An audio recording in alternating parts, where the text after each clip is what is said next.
Hello all, bit of an overdue review today.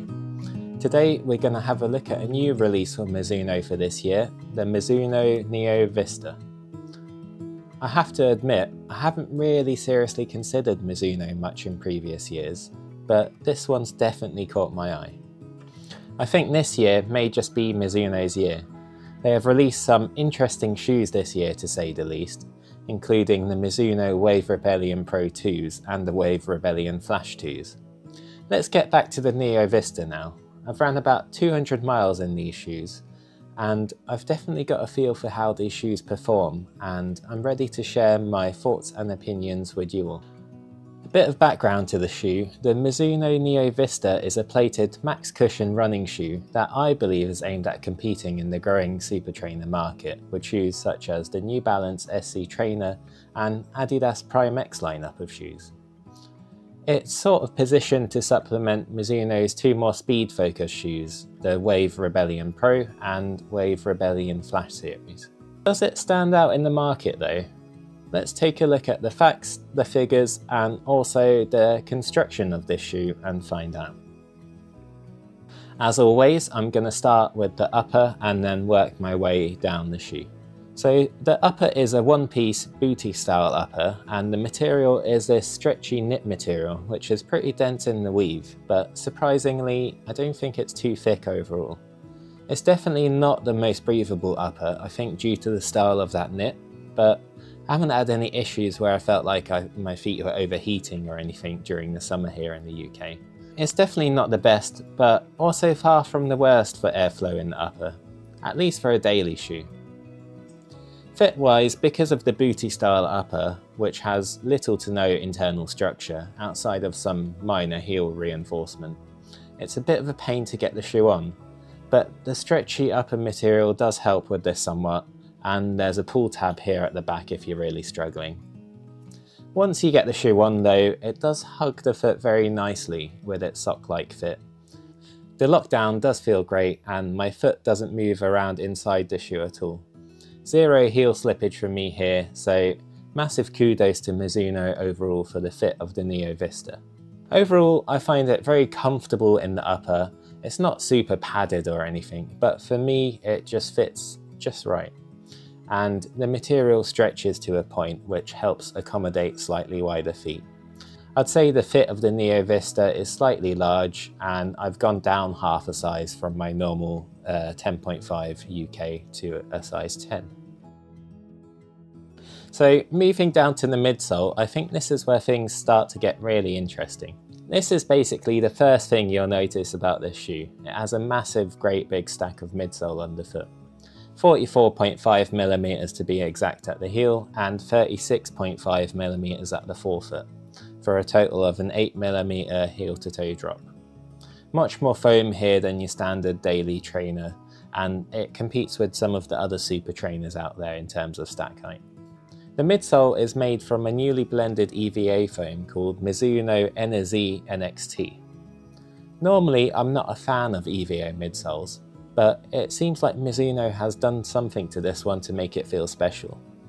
Not sure exactly what they did, but it's definitely not your average EVA midsole.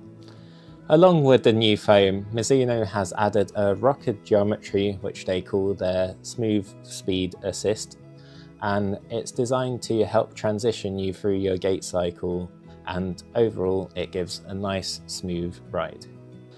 Lastly, for the midsole, sandwiched inside that NZ NXT foam, there's a TPU propulsive plate, which Mizuno have named their wave plate. This is designed to keep all that midsole in check with some added stability and provides a snappier feel transitioning from heel to toe. So how does all this actually feel? Stepping into the shoe, I was sort of expecting a higher stack, slightly toned down super shoe feel. But in reality, it kind of felt like I was wearing a super cushioned max stack trainer like Nike's Invincible Run, but with an added plate and a lot lighter. The NZ NXT foam is super cushioned.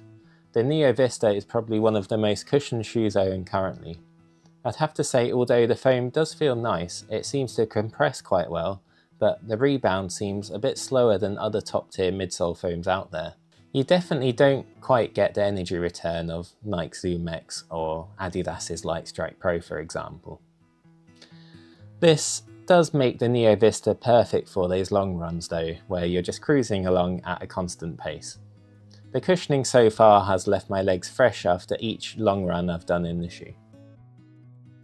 Lastly, let's move on to the outsole. When you turn the shoe over, the first thing you'll notice is there isn't actually as much outsole as you'd expect, considering the size of the shoe. This is due to the massive cutout running down the length of the shoe. The outsole material is made of a material which Mizuno call X10 carbon rubber. They say the carbon rubber allows for longer wear in those high impact areas. Looking at the outsole after I've ran in it for 200 miles, I have to say it's doing its job pretty well. There's minimal wear here overall. Grip wise, I haven't had any issues on tarmac, even in the wet it's fine. It's definitely a road only outsole though. I wouldn't try and do any sort of trail running in this shoe. So comfortable upper, massive stack height and durable outsole. The shoe must weigh a lot, right? Well, in my opinion, not really. At least not for this type of shoe. It's lighter than many other shoes that go above that 40mm stack height threshold. In my size 10, it's weighing in at 285 grams, which is lighter than the Adidas Prime X and New Balance SC Trainer series, for example. So if it's lightweight, it must be expensive then? Well, yes and no. In the UK here, the Mizuno Neo Vista comes in at £150. Which isn't cheap, but when you take into account the direction running shoe prices have been trending, it's sort of understandable. And when you consider what you get, essentially a high stack super trainer with a plate, I don't think it's bad value at all. Okay, so now I want to move on and talk about some things I liked about the Neo Vista and other things which I think could be improved. My favourite thing about the Mizuno Neo Vista is how fresh it leaves my legs after every run. I've done runs up to 35 kilometers in this shoe and have had no issues with the cushioning bottoming out or anything like that. The shoe feels just as cushioned at the end of the run as it does at the start. This is probably just down to the sheer amount of that Energy NXT foam in the midsole. I normally grab the Neo Vista for my longer runs and recovery runs, as it just makes hard runs feel really effortless. It's very good at just cruising mile after mile without fatiguing my legs too much. Okay, so I can't sit here and claim the Neo Vista is a stability shoe or anything like that. But when we look at it and compare it to other shoes that are above that 40mm stack height threshold, I'd say it's one of the more stable max cushion shoes out there. I think it's due to this really wide landing platform here, and also I think the really large midsole cutout helps as well. The cutout goes nearly all the way down the length of the midsole, and it feels like it allows each side of the shoe to compress independently. This has really helped me when going over not so perfect surfaces like cobbles, and it's really given me the confidence that I could run normally over these surfaces without fear of twisting an ankle. I can't say the same when I'm running in the Adidas Prime X, for example. Another aspect I really like about the Neo Vista is, although it's quite a large and seemingly bulky shoe, it's pretty lightweight for what it is at 285 grams. I used to do most of my longer runs in more traditional max stack shoes such as Nike's Invincible runs and Asics Gel Nimbus 25s, which were both pushing 350 grams. I've pretty much switched over to the Neo Vista for these duties, and I'm finding my legs are remaining fresher for longer, especially towards the back end of those really long runs. This may be debatable, but I think the Neo Vista is really good value. £150 certainly isn't cheap, but you are getting a super trainer here with a plate that's reasonably lightweight, has a decent midsole, and you can use it for a range of different runs. I can't think of many other shoes that will do what this shoe does in a similar price bracket. I normally don't comment on the shoe's durability, as normally when I review them, I haven't ran far enough in them to get a sense of how long they'll really last. Shoes are strange. My New Balance Rebel V4s felt like they were bottoming out after about 250 kilometers, while I also have 2 pairs of Adidas Prime X's which are still going well at close to 1,000 kilometers. So it's really hard to judge how far a shoe will take you. But after 200 miles, I can confidently say the Neo Vista still feel great, and I think they've still got a lot more to give. Sure, maybe they don't feel quite as bouncy as they did when they were new, but it's still super cushioned and nice on the feet.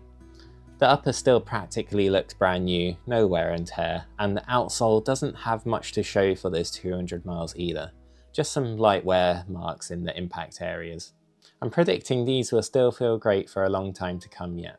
Now I've been through what I like about the Mizuno Neo Vistas, I just want to touch on some bits which I didn't like so much and maybe could be improved. As much as I do enjoy this midsole and the cushioned nature of that NZ NXT foam, for me it doesn't really feel like the most responsive midsole out there. It's not bad up to about my half marathon pace, but it starts to feel a bit mushy and inefficient when pushing the tempo. The Lightstrike Pro in the Adidas Prime X and the Fuel Cell in the New Balance Super Comp V3 does feel a lot livelier for me. Similar to the midsole, the plate in this shoe makes it very comfortable and also adds a stabilizing element to this soft midsole, and it kind of just holds this shoe together. It doesn't really feel like it's propelling me forward much though. I like plated shoes where I can really feel the plate actively helping me. Here I can't really. I'm sure there are some efficiency benefits there, but I'm just not feeling it as much as I do in some other shoes. A rather minor one here, but the laces are really long. I've got no idea why they're this long, so unless you tuck them in when you tie them, they'll flap about when you're running and they'll get a little bit annoying. Still, I guess it's better to have laces that are too long rather than being too short and not being able to get the lockdown you want. Overall, I think Mizuno are truly onto a winner here. They've essentially made a highly cushioned super trainer at a much lower price point than their competitors. Sure, the Neo Vista might have some issues, the energy return isn't quite there compared to some other top tier foams, but for the price I can't think of another shoe that I'd rather have at the moment around about that £150 mark.